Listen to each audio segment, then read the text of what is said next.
Petrol 4-5 दिन से daily बढ़ रहा है। 600-700 रुपए की ड्यूटी करते हैं, 102 रुपए लीटर पेट्रोल है। रोज की चल के आते हैं कम से कम 40 किलोमीटर। ये कहाँ तक चलेगा ऐसा? कार से ही करना चाहेंगे, जो जायज रेट है वही करो ना, अपने फायदे में क्यों दुनिया को मार रहे हो? This is not just one man's anger. This is the voice of millions of Indians who are tired of paying more for every basic need while the government stays silent. In just 11 days, India saw 4 fuel price hikes and petrol diesel price went up by nearly rupees 7.5 per litre. In Delhi alone, petrol rose to 102 per litre and diesel rose to 95 per litre.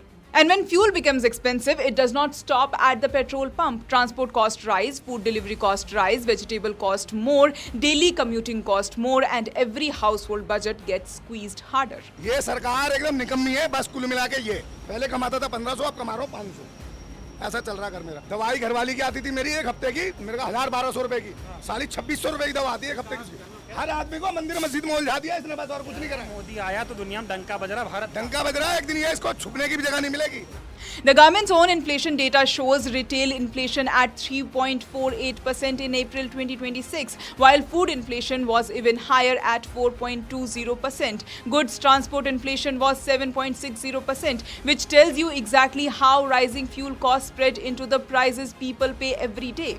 For poor and middle class families, this means impossible choices, fewer groceries, less savings, costlier travel, and more stress at home. Wages don't rise this fast, but prices do. And still, part of media act like people are exaggerating, like oil is not that expensive.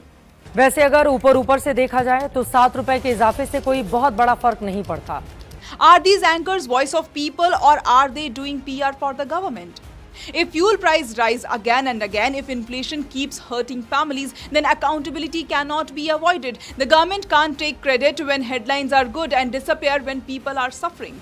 When fuel gets costlier, the poor don't cut luxury, they cut food, medicine and dignity. And if those in power still want applause, then let them first answer a simple question. Why does every crisis end up being paid for by ordinary Indians?